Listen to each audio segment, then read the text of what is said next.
శ్రీ పొట్టి శ్రీరాములు నెల్లూరు జిల్లా కావలి డివిజన్ పరిధిలోని బోగోలు మండలం బోగోలు తెలుగు బాప్టిస్ట్ సంఘం యొక్క 62వ వార్షికోత్సవం సందర్భంగా 19/1/2025 ఆదివారం తెలుగు బాప్టిస్ట్ సంఘం 62వ వార్షికోత్సవ కార్యక్రమంను సంఘస్థులు ఏర్పాటు చేశారు.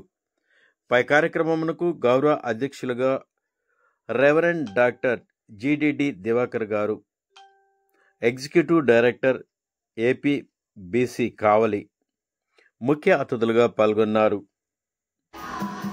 మరియు వాక్యోపదేశకులుగా రెవరెండ్ రాంబాబు గుంటూరు మరియు జి సామ్యుయల్ సంఘ కాపరి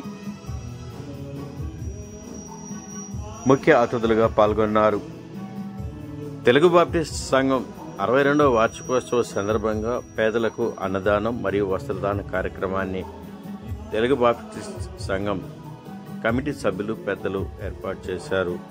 పై కార్యక్రమంలో తెలుగు బాప్టిస్ట్ సంఘం కమిటీ సభ్యులు, సంఘస్థులు తదితరులు పాల్గొన్నారు.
రెండో పత్రికలో ఒక మాట మనం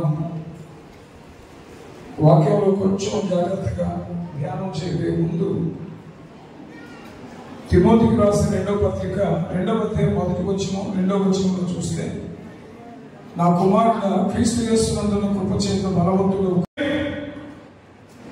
కేవలం ప్రభుని నమ్మడం కాదు కానీ ప్రభుకి నమ్మకంగా జీవించేటువంటి వారు. బైబిల్లో ఉంది, నమ్మకముగా జీవించు వానికి దీవెనలు మెండు అని రాయబడి.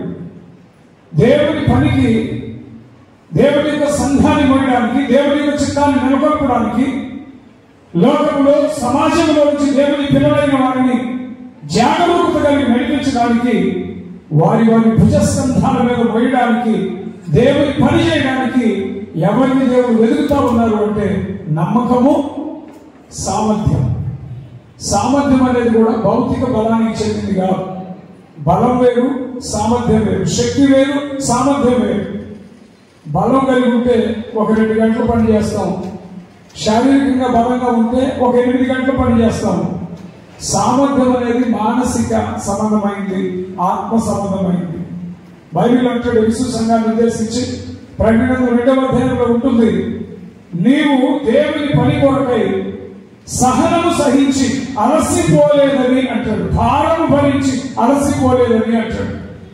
సహనము కలిగిన సంఘమని యేసు సంఘాన్ని ఎత్తి రాస్తూ ఉంటారు. ప్రియమైనటువంటి దేవుని బిడ్డలారా, దేవుని వాక్యం సూటిగా రూఢిగా మీతో, నాతో, మనతో మాట్లాడుతూ ఉంది ఏంటంటే, సామర్థ్యం అనేది ఆత్మ సంబంధమైన సామర్థ్యం కావాలి. దేవుని పని చేయడానికి ఒడిదుడుకులు, ఆటుపోట్లు, ఇబ్బందులు, కష్టాలు, కన్నీళ్లు, శోధనలు, నిరాశ, నిర్వీర్యత, ఎన్నో రకాలైనటువంటి పరిస్థితుల మధ్య ఆత్మ సంబంధమైన జీవితం కొనసాగుతూ ఉన్నప్పటికీ ప్రభువును బట్టి, ప్రభు కృపను బట్టి తనను తాను ప్రోత్సాహపరుచుకుంటూ దేవుని కొరకు సామర్థ్యం కలిగి, అపోస్తలుడైన పౌలు గారు అంటాడు, నా మట్టుకైతే మృత్యుంటే క్రీస్తే, చావు అయితే లాభం. There is a capability spiritually we have to see.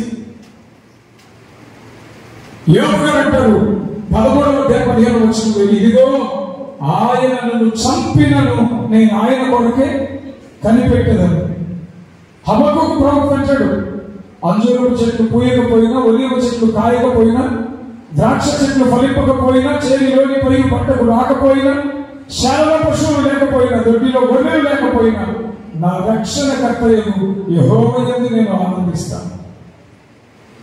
దేవుని వాక్యం ఎంతైనా నమ్మదగినటువంటి దేవుని వాక్యం ఈ పునరుత్థాన దినపు ఆరాధనలో మనం ప్రశ్నిస్తూ ఉంది, నిగదీస్తూ ఉంది.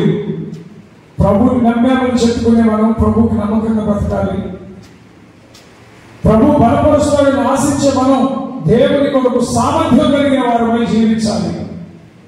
నమ్మకము సామర్థ్యం కలిగిన మనుషులకు దాన్ని అప్పగిస్తే ఏదైతే విషయం నేను మీకు చెప్తానో నీవు వారికి తెలియపరిచినప్పుడు వారు దాన్ని సంఘానికి లేక లోకానికి రివీల్ చేస్తారని అపోస్తలుడైన పౌలు గారు తిమోతికి అప్పగిస్తూ ఉన్నటువంటి అప్పగింపు. ఆలోచనాత్మకమైన మాట ఏంటంటే, జీవము గల దేవుని సంఘంలో జనులు ఏలాగూ ప్రవర్తింపవలెను. నేను ఎక్కడో చదివాను, ఒకసారి పోగొట్టుకుంటే తిరిగి పొందలేనివి 3.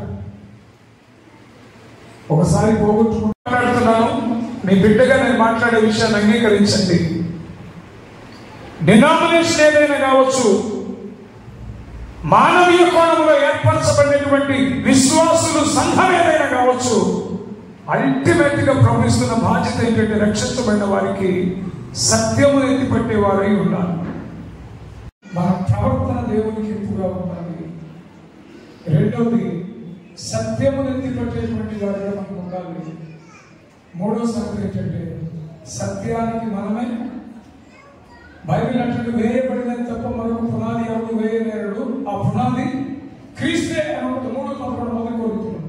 యేసు క్రీస్తు సంఘానికి పునాది అయితే సంఘము సత్యమైన వాక్యమైన క్రీస్తుకి పునాది కావాలని వాక్యం చెబుతుంది.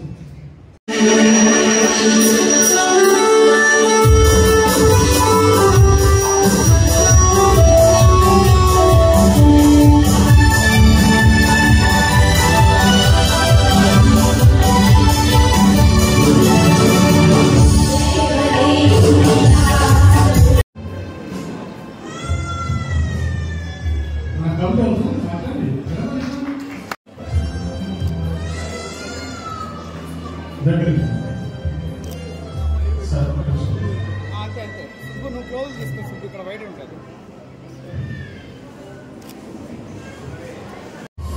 నైస్ చూడు చూడు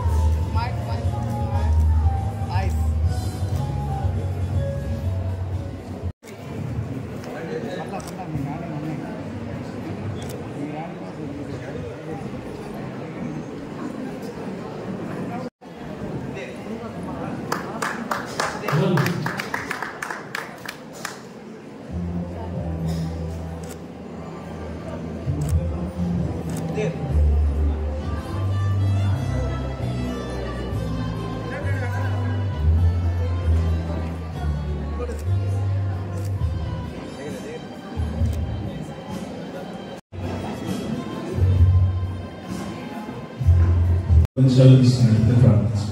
పరిశుద్ధ ప్రేమ కృపా నమ్మకం మా ప్రియ పనులు తండ్రి, మీకు వందనములు స్తుతులు స్తోత్రాలు. ఈ సమయంలో ప్రత్యేకంగా నేను దాసులు సమావేశ పెద్దలు ఆయన రెవరెండ్ డాక్టర్ జీవి దేవప్రసాద్ గారు మా మధ్యలో ఆయన ఈ 62వ అతిథిగా మా సంఘాన్ని దర్శించిన ఆయన బ్యూటిమెంట్ ఆయన గ్రీటింగ్స్ అందిస్తూ విధానం పెట్టి మీకు వందనాలు. ప్రత్యేకంగా దీన దాసుని ఆయన సంస్థని అదే రీతి ఆయన సంఘాన్ని ఆయన స్థలంలో చేరినటువంటి ప్రతిభాలు మీరు దీవించడయ్యా. నీ దీవెన నీ ఆశీర్వాదాలు నీ దీన దాసుని అనుగ్రహించి ఆయన అనేకమైనటువంటి సంఘాలు ఏర్పరిచి అందులో దైవజనులు ప్రేమిస్తూ ఆయన నీ యొక్క చిత్తాన్ని జరిగించేటువంటి ఆయన నీ రాజ్య సువార్తను అందించేటువంటి ఆయన పెట్టుకుంటుంది ఆయన సహాయం దయచేసి ప్రత్యేకంగా సంఘ కమిటీని ఆయన పెద్దలను శ్రేణి సమాచారాన్ని ఈ స్థలంలో చేరిన 62th యానివర్సరీ జరుగుతూ ఉండగా ఈ కేక్ కట్ చేస్తున్నాము. దేవుని నామంలో కేక్ కట్ చేస్తున్నాము.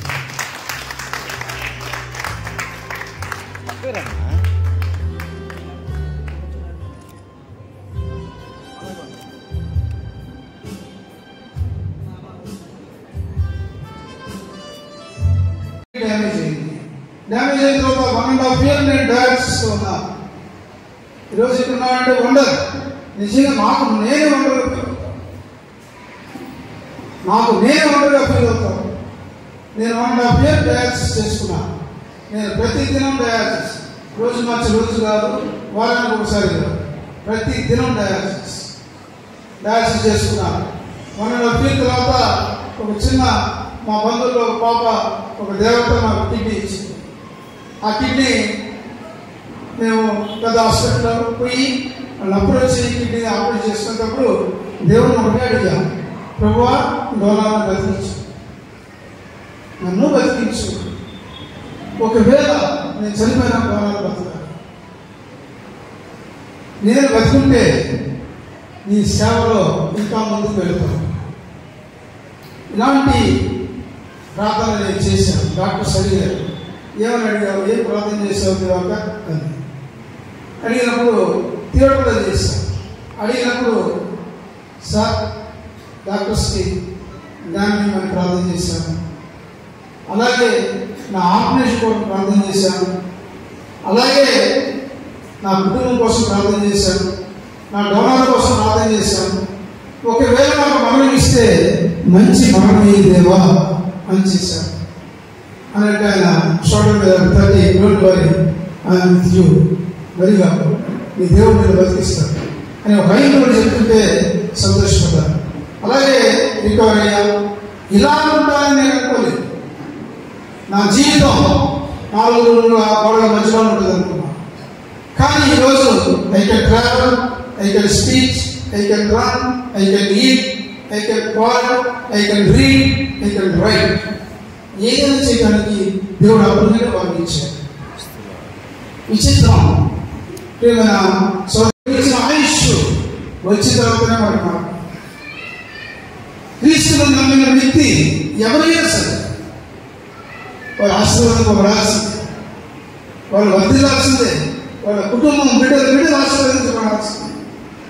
ఇది నేను చాలా అనుభవంతో చెప్పే మాటలను నేను గమనించాలని నేను భావిస్తున్నా. అలాగే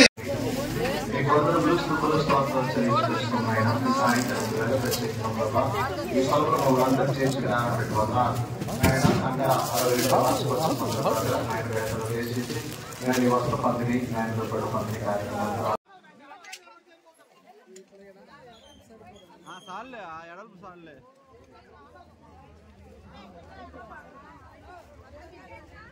పట్టుకొని తీసేసి కదలకుండా అంతే.